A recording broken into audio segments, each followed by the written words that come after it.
Boas tardes, boas noites. Dando continuidade à leitura do livro A Caminho da Luz, estamos no capítulo número 21, falando sobre as ocorrências sociais, científicas à época, com a vinda do Espiritismo. Falamos na reunião passada sobre a explosão científica da época e também alcançada pelas ciências sociais, pela filosofia, né? Só aí teríamos que falar por dias, né? Mas o importante na concepção aqui do nosso curso, né, da nossa leitura, que é pegar os pontos principais e destacar justamente a obra espírita, né? O que Emmanuel está colocando é que esses ventos de renovação de ideias atingiram todas as áreas do saber. E eu vou repetir, como eu havia prometido, uma reflexão sobre as três áreas do saber, né? Que são filosofia, ciência e religião. Até a Idade Moderna, até século XV, XVI, basicamente esses três saberes andavam juntos, caminhando juntos. Tanto que qualquer pensador da época ele lidava sobre todos os assuntos, desde ciência, desde como era a natureza, falava de religião, refletia sobre filosofia, porque era tudo uma única observação, reflexão. A partir de 1500, com Galileu Galilei, que ele inaugura o experimento científico, né? Ele passa a fazer experiências, coisas que a filosofia não fazia. A filosofia simplesmente pensava, eu acho que um átomo é assim, eu acho que se deve comportar assim, eu acho, é sempre o fruto de uma reflexão, sem nenhum vínculo com a natureza, né? E até ao final da Idade Média, a igreja predominando, o exemplo que a gente sempre fala, né, porque é rico para observar isso, né, que se pensava, por exemplo, filosoficamente, né, que tudo nasce, cresce e morre, tudo começa está em repouso, entra em movimento e depois para. Aí Galileu falou: vamos fazer uma experiência. E ele colocou, né, simplificando aqui, né, pegou uma rampinha de madeira lá, numa mesa, colocou uma bolinha numa determinada altura, soltou a bolinha, ela foi rolando e parou, como todo mundo pensava e esperava que ela parasse. Então ela entrou em movimento e chegou uma hora que ela parou. Aí o que Galileu fez? Não é bem assim, mas vamos lá. Ele lixou a mesa, soltou a bolinha na mesma altura, ela foi mais longe. Aí ele lixou mais a mesa, soltou a bolinha, ela foi mais longe. Ele percebeu que ela parava, não é porque tinha um movimento natural, é porque tinha algo que atrapalhava, que é o atrito. Então, qual foi a ideia? Se eu não tiver atrito, se não existir o atrito, eu solto a bolinha não para mais. Em outras palavras, a tendência natural dos corpos não é voltar para o repouso, é manter a velocidade que possui. Isso depois foi aprofundado por Isaac Newton, e a partir de então surgiu a metodologia científica. Tudo que eu penso eu tenho que submeter à experiência real para poder validar o que eu estou pensando ou não. E assim, do saber, a ciência se descolou. Agora eu sei o que é metodologia científica, eu sei o que é ciência, então, para falar em ciência, tem que fazer experimentos, não basta só pensar. Eu tenho que pensar e voltar para o campo do mundo para conferir se o que eu pensei está certo. Sobraram filosofia e religião juntos. Também aí já mais um pouco mais tarde, na turma da enciclopédia, na Revolução Francesa, os iluministas, criou-se, né, a seguinte reflexão: se eu tenho uma informação que pode ser comprovada pelo mundo ou até pela razão, isso é um juízo. Quando eu não consigo provar isso pela razão ou pela experiência, isso é um dogma. Tá? Porque eu posso não estar presente, mas tenho notícia de que aconteceu um determinado fenômeno. Caiu um meteoro. Dá para eu confirmar isso? Sim, se eu viajar até onde um meteoro caiu, eu vou comprovar que aquela informação ela é um fato, ela é comprovada. Então, isto é um juízo, né? É um juízo. Se eu consigo, através da lógica de provar alguma coisa, pensando, refletindo e tem uma comprovação disso, ainda que não no instante, isto é um juízo.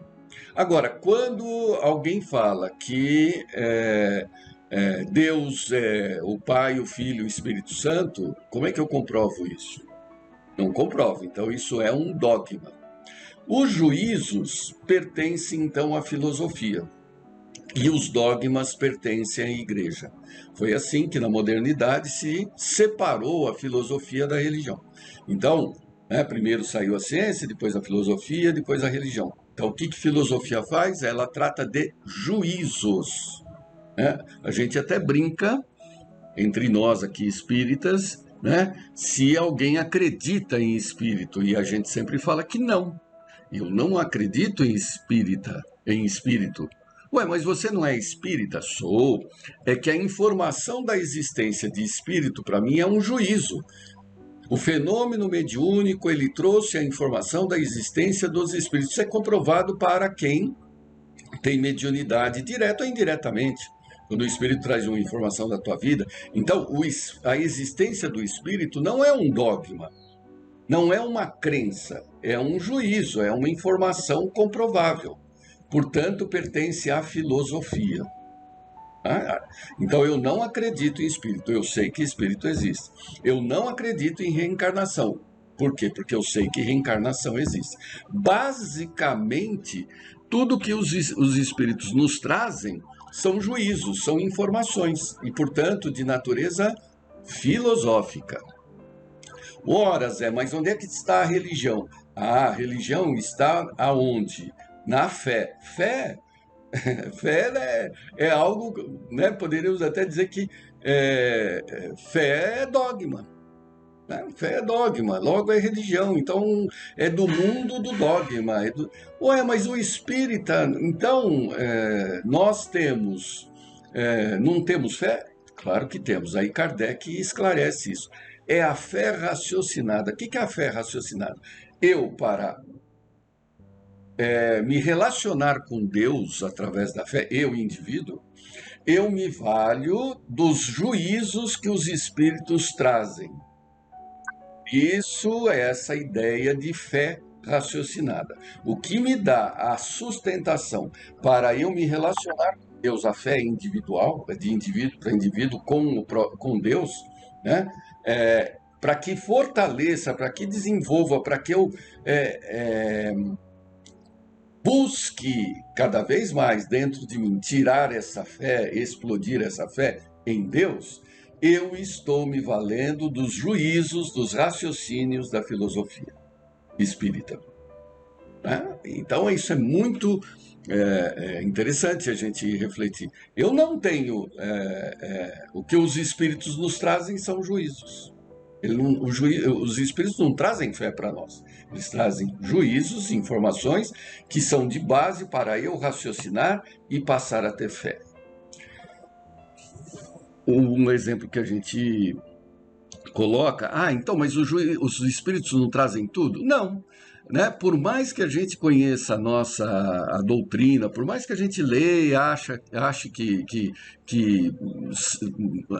refletiu a respeito, pense e tudo mais, eu creio que ninguém aqui, eu creio, é crença, né?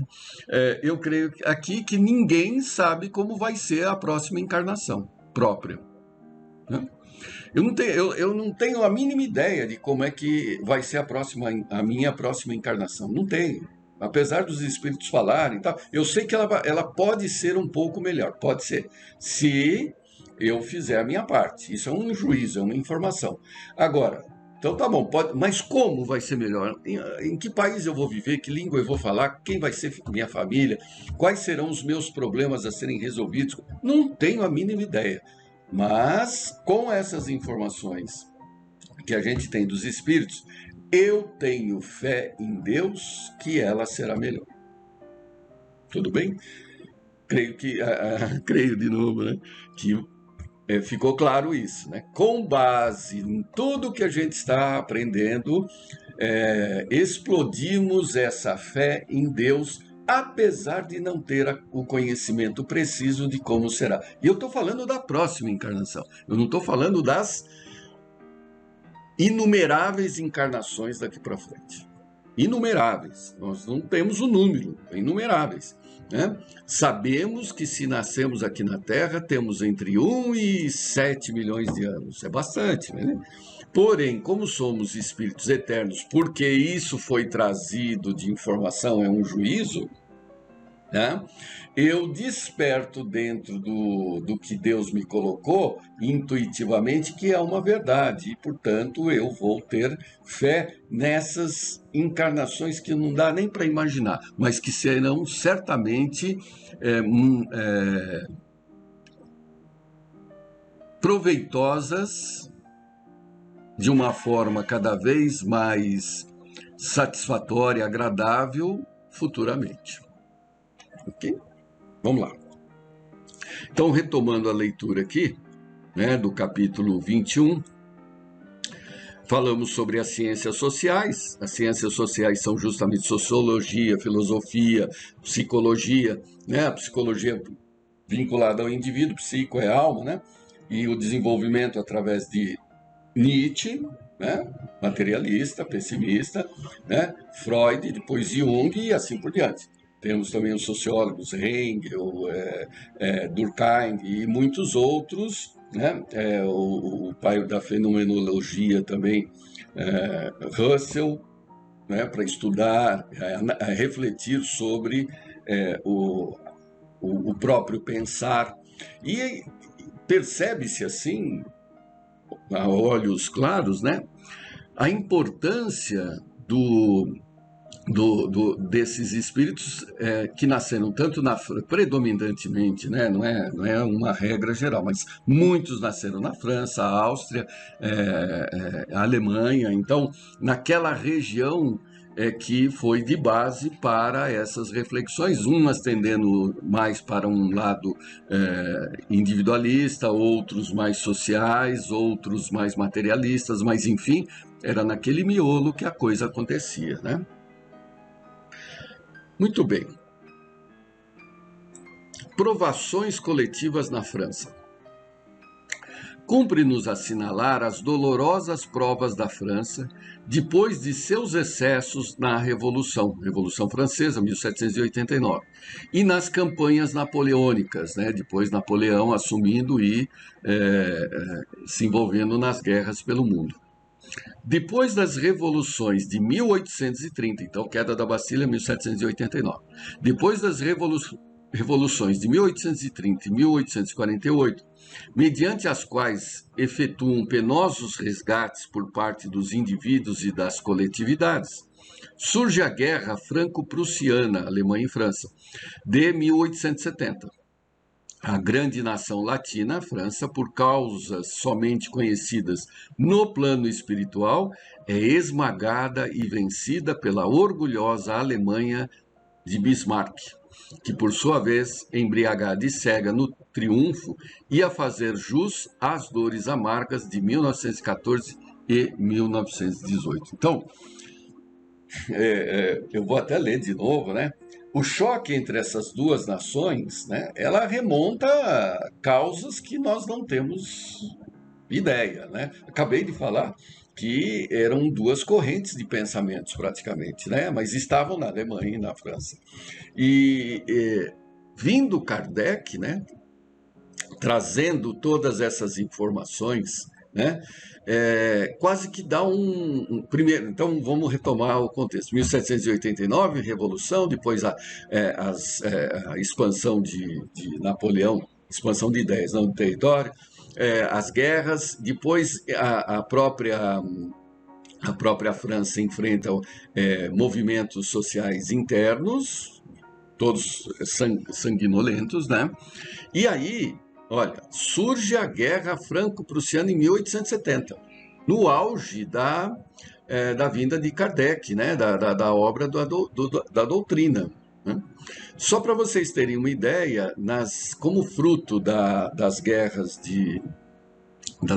e revoluções de Napoleão, a França foi dizimada, né? Assim, as famílias se desagregaram, né? Então, Pestalozzi, que tinha toda aquela ideia de educação, né?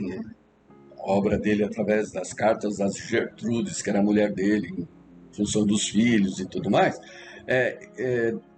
não apresentou um método, mas apresentou uma proposta de educação. Por quê? Porque tinham muitas crianças abandonadas, porque os seus pais pereceram nas guerras e revoluções. Então, o que ele faz? Ele vai até Napoleão para apresentar uma proposta de criação de escolas em que, pela falta de professores, os mais velhos se relacionavam com os mais novos, ensinavam os mais novos, né? Porque não tem professor.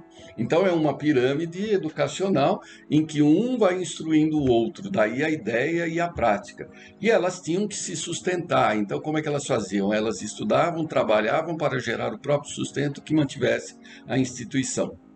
É essa a ideia, e Kardec conheceu Pestalozzi, né, justamente nessa proposta, né, de cabeça e mãos, né, e o coração no amor para se educar. Essa é basicamente a ideia. Mas por quê? Porque não existiam professores. Então eram momentos difíceis, né? E aí, com a guerra entre a França e... Eu vou repetir aqui o trecho porque é marcante, né? Entre a França e a Alemanha em 1870, olha só, a grande nação latina, a França, por causas somente conhecidas no plano espiritual, é esmagada e vencida pela orgulhosa Alemanha, né? Pela decisão de Bismarck, né? Que, por sua vez, a Alemanha, embriagada e cega no triunfo, ia fazer jus às dores amargas de 1914 a 1918. O que é 1914 e 1918? Primeira Grande Guerra Mundial, né? Então, as causas da Primeira Grande Guerra, elas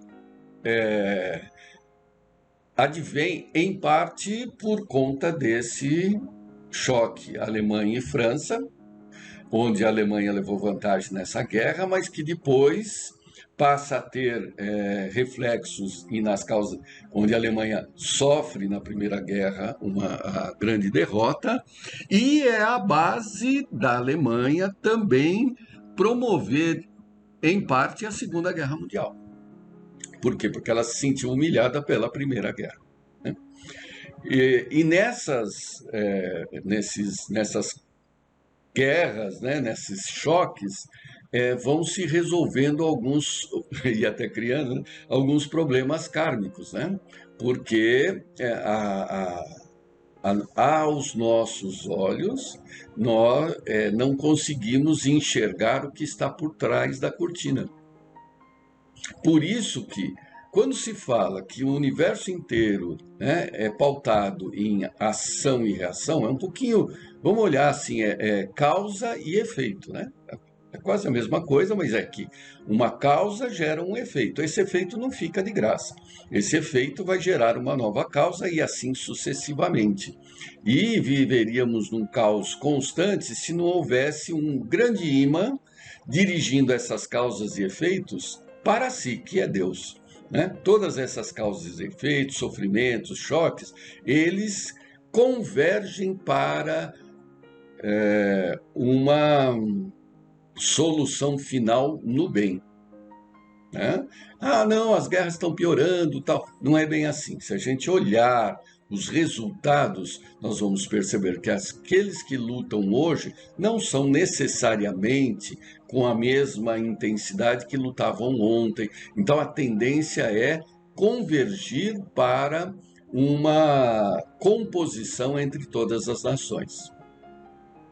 Isso ao longo dos séculos e milênios, não é algo a ser visto em alguns anos. Por quê? Porque toda causa gera um efeito, toda causa tem uma consequência, e essa consequência é a colheita do que é feito, em qualquer que seja a situação, individual ou coletiva. Terminando o parágrafo, que hoje a gente se estendeu, Paris, que assistira com certa indiferença às dores dos condenados do terror do período da Revolução, posterior à Revolução Francesa, comparecendo aos espetáculos tenebrosos do cadafalso e aplaudindo os opressores, sofre miséria e fome em 1870, antes de cair em poder dos impiedosos inimigos alemães, em 28 de janeiro de 1871. As imposições políticas do imperador Guilherme em Versalhes, da Prússia, e as amarguras coletivas do povo francês nos dias da derrota significam o resgate dos desvios da grande nação latina. Então, aqueles excessos praticados na Revolução Francesa, através da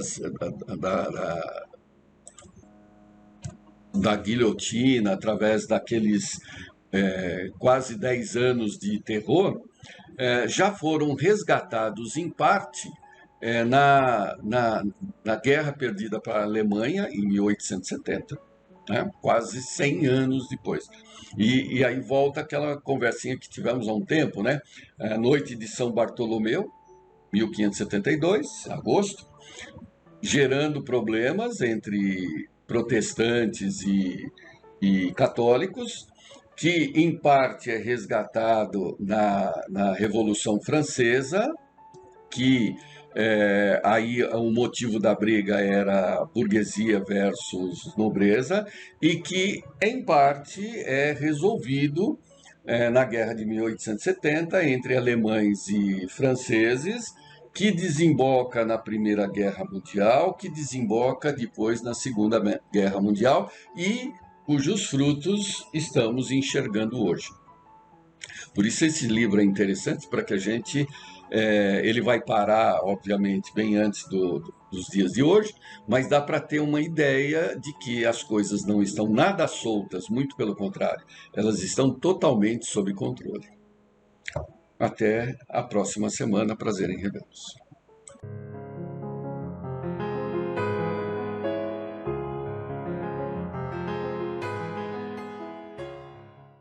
Que o Divino Mestre Jesus esteja junto ao coração de cada um de nós. Hoje vamos ler e refletir sobre o capítulo 24 do Evangelho segundo o Espiritismo por Allan Kardec. Item 11. Os sãos não precisam de médico. E aconteceu que, estando Jesus assentado à mesa numa casa, eis que, vindo muitos publicanos e pecadores, se assentaram a comer com ele e com os seus discípulos. E vendo isto, os fariseus diziam aos seus discípulos: Por que come o vosso mestre com os publicanos e pecadores? Mas, ouvindo-os, Jesus disse: Os sãos não têm necessidade de médico, mas sim os enfermos. Mateus capítulo 9, versículos de 10 a 12.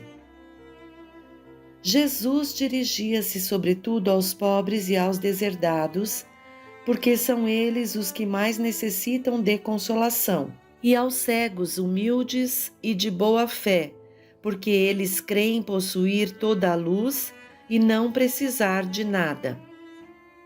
Ver introdução, publicanos, peageiros. Estas palavras, como tantas outras, aplicam-se ao Espiritismo. Às vezes admira-se de que a mediunidade seja concedida a pessoas indignas e por isso mesmo capazes de a empregarem mal. Costuma-se dizer, que uma faculdade tão preciosa deveria ser atributo exclusivo de pessoas de maior merecimento.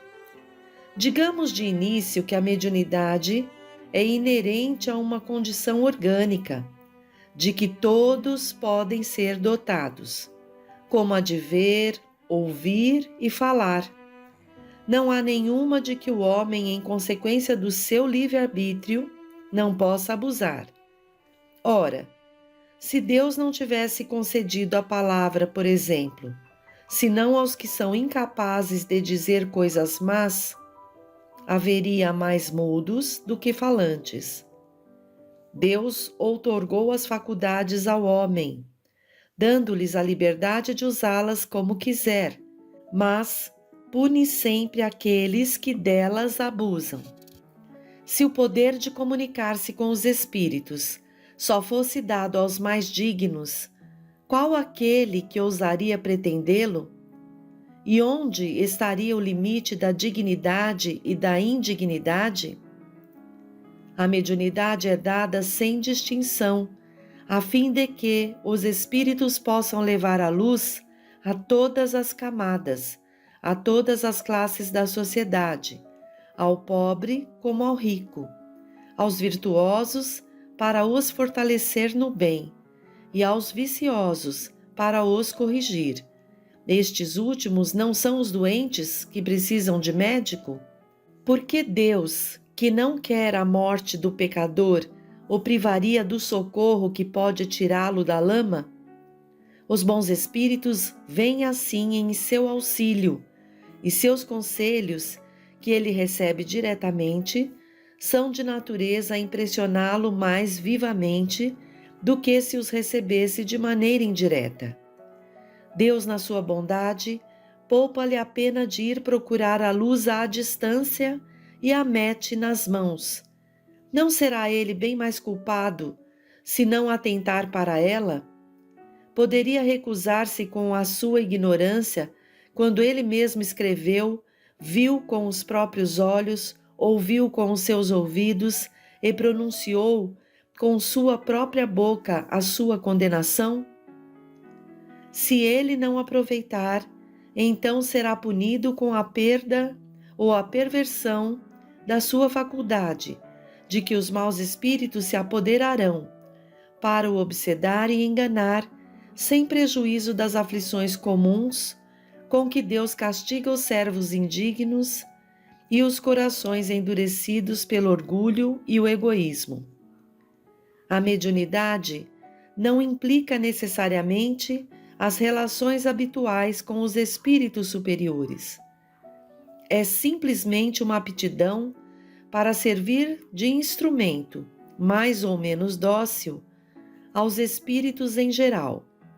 O bom médium não é, portanto, aquele que tem facilidade de comunicação, mas o que é simpático aos bons espíritos e só por eles é assistido. É neste sentido unicamente que a excelência das qualidades morais é de importância absoluta para a mediunidade. Esse trecho do Evangelho é muito importante para nós que fomos atraídos pela bondade de Deus ao conhecimento da doutrina espírita.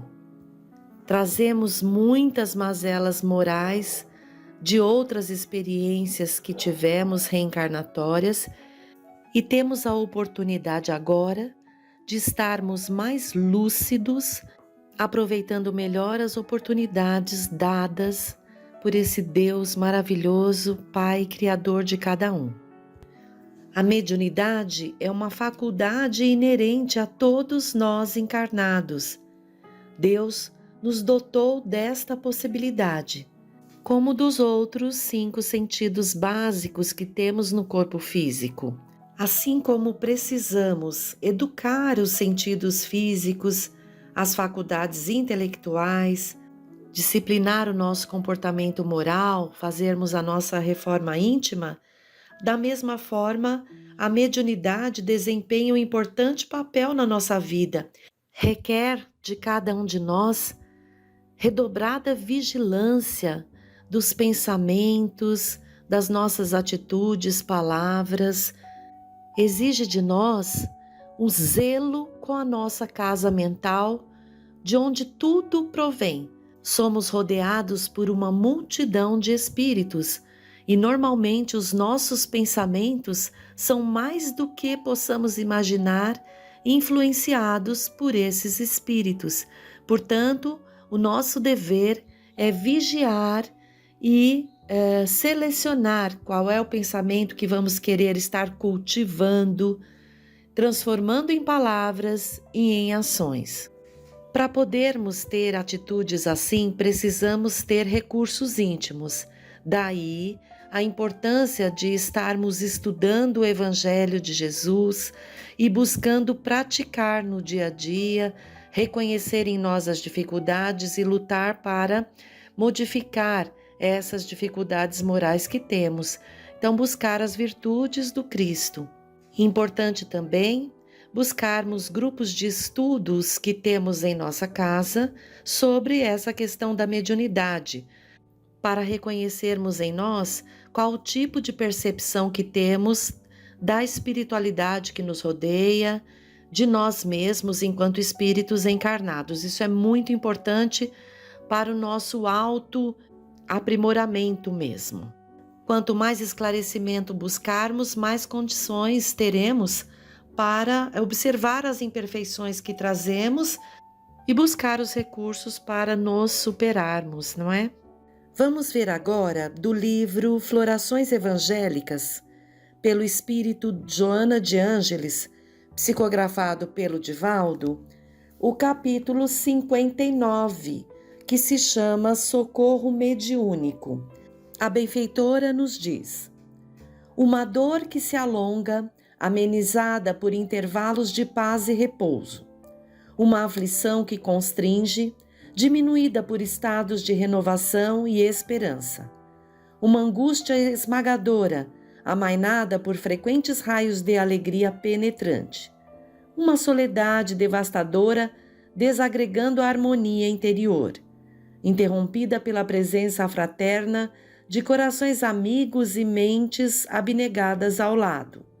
Uma ansiedade que despedaça, apagada de quando em quando, por pausas de paz refazente.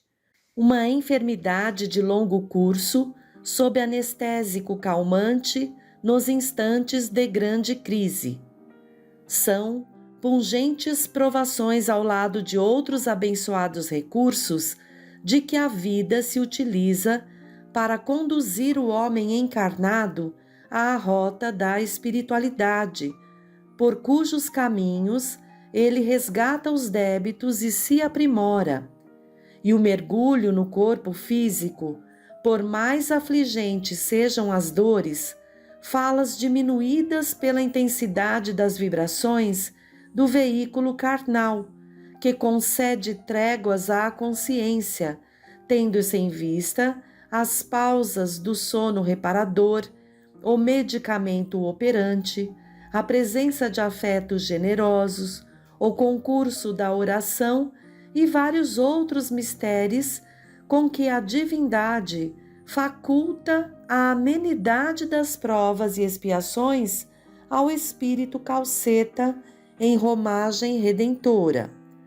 Com a medida das tuas dores, que nunca atingem o superlativo das desesperações, examina as dores daqueles outros espíritos que se perderam em si mesmos, apagando a lucidez da razão e demorando-se longamente em contínuo padecer, sem ao menos um repouso, o concurso de uma palavra gentil, as mãos em concha de caridade ou uma prece emocionada e intercessória, capaz de lenir a profunda exulceração que perdura. Tais seres são os nossos irmãos que jazem além da sepultura, nas regiões retificadoras do mundo espiritual, perdidos na consciência vilipendiada pelos próprios erros, na cela apertada das tristes e cruéis evocações, sob o látego das lembranças ultrajantes, ou revivendo, sem termo, as dores que neles precederam à desencarnação. Reflexionando no quanto devem doer essas dores, sentirás diminuídos os teus problemas e um sentimento de puro amor animar-te-á, empurrando-te na direção deles para oferecer-lhes o mecanismo da tua mediunidade, a fim de que, conduzidos pelas mãos anônimas e misericordiosas da caridade do Senhor, possam as suas lágrimas escorrer pelos teus olhos e na tua face exsudar o suor que neles goteja, podendo falar pela tua garganta e ouvir a palavra esclarecedora do Evangelho pelos teus ouvidos, conseguindo renovar-se interiormente e, logo após, libertar-se de tão pesada canga, recomeçando em província nova o tratamento das enfermidades e preparando-se para o amanhã. Esquecerás desse modo os teus pequenos problemas e as tuas débeis agonias para os ajudar, contribuindo eficazmente no ministério socorrista pela mediunidade com Jesus, para os que tombaram por ignorância, negligência ou impiedade, dignos todos nossos irmãos que são, da colaboração amorosa da nossa solidariedade fraternal. E perceberás porque Jesus, sendo abre aspas, luz do mundo, fecha aspas, desceu até nós, nas sombras da morte, para nos ensinar a amar, alçando-nos assim na direção da excelsa felicidade. Abre aspas. Espírito mudo e surdo, eu te ordeno, sai dele e nunca mais nele entres. Fecha aspas. Marcos, capítulo 9, 25. Abre aspas. A mediunidade não implica necessariamente relações habituais com os espíritos superiores. É apenas uma aptidão para servir de instrumento mais ou menos útil aos espíritos em geral. Do capítulo 24, item 12, parágrafo 5 do Evangelho segundo o Espiritismo. Que possamos então ser agradecidos a Deus e a Jesus, o médico de todos nós, que vem nos assistir, nos exortar à esperança e à fé, nos reerguendo e mostrando os caminhos onde vamos buscar os recursos para nos superar e retornarmos à pátria espiritual um pouquinho melhor do que viemos. Agradecer a mediunidade que recebemos, não importa seja ela natural ou ostensiva, que possamos aproveitá-la como seres humanos encarnados, elevando sempre uma prece a Deus nosso Pai. Esse ato simples, mas de um poder incrível, nos liga imediatamente ao plano espiritual superior quando nos dispomos a fazê-los. Também manter o Evangelho no lar, para que possamos ser assistidos pela espiritualidade superior que há de nos sustentar nas provas e expiações naturais da nossa reencarnação. E assim, reconhecendo em nós essas capacidades dadas por Deus, de utilizar os 5 sentidos para o bem, as palavras para o bem, as ações, acima de tudo, cuidando da casa mental, haveremos de conseguir aproveitar todos esses recursos que Deus nos encaminhou e render graças a Jesus, o nosso mestre amigo, pois estaremos nos esforçando, buscando ações dignas, buscando zelar pela nossa casa mental, no esforço do aprendizado do seu Evangelho. Arregacemos as mangas então e na nossa casa que nos acolhe, no Centro Espírita Casa de Fabiano, busquemos o estudo e o trabalho prático através das ações no bem, lembrando a máxima do Espiritismo: sem a caridade não há salvação. Que possamos então nos esforçar e ombro a ombro, seguir nos afinando cada vez mais com Jesus, nosso mestre e amigo. Até o próximo encontro.